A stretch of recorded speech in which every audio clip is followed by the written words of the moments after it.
এখনো 24 ঘন্টা পার হয় নাই, হোপফুলি আমরা এটা হিট করতে পারবো ইনশাআল্লাহ। আমরা প্রাইম টার্গেটকে খুঁজতেছি এবং আপনারা বাই দিস টাইম নামও জেনে গেছেন, আমরা মিডিয়াতেও দিয়ে দিছি, প্রাইম টার্গেটকে খুঁজতেছি, এখনো 24 ঘন্টা পার হয় নাই, হোপফুলি আমরা এটা হিট করতে পারবো ইনশাআল্লাহ। নামটা এখনো জানিনি, শুধু ছবিটাই করেছে, নামটা কি আসলে বলা সম্ভব না, নাম বলা যাচ্ছে না, আমরা প্রেস রিলিজ দিছি, একটা প্রেস রিলিজ দিছি, আমরা তাকে খুঁজতেছি, জনগণের সহযোগিতা চাইছি, হোপফুলি আমরা এটা ডিটেক্ট করে ফেলাবো ইনশাআল্লাহ। ওয়ান বাই ওয়ান এর সাথে কতজন আসলে আপনারা একজন কি করছেন, বাট কতজন এটার সাথে না, অত ইন ডিটেল আমরা পাইনি। নিরাপত্তাহীনতা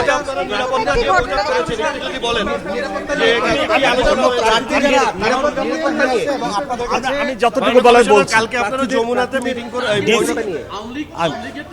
দিস ইজ আন্ডার ইনভেস্টিগেশন, এর বেশি বলা সম্ভব না, অন্য প্রার্থীদের এর বেশি বলা সম্ভব না। অন্য প্রার্থীরা যারা নিরাপত্তাহীন তাদের ক্ষেত্রে আপনি কি করবেন? ব্যবস্থা নিচ্ছি, তাদেরকে আশ্বস্ত তাদের নিরাপত্তার ব্যাপারে ব্যবস্থা নিচ্ছি, আমরা নিচ্ছি ব্যবস্থা।